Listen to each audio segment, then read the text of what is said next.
सबके हंसावेला ढोरी देखावे जाल में फंसावेला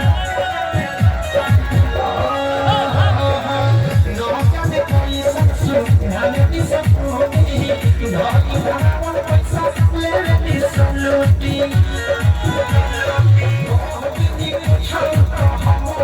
छक्के लागल कि जब बीच गाँव में आई रे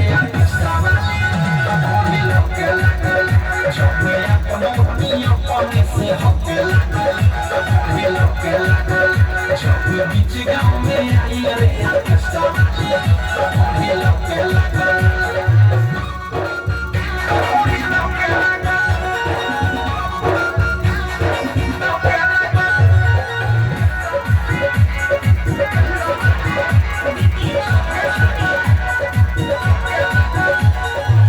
कबो मारी कोना की पानी वाला आई गाँव में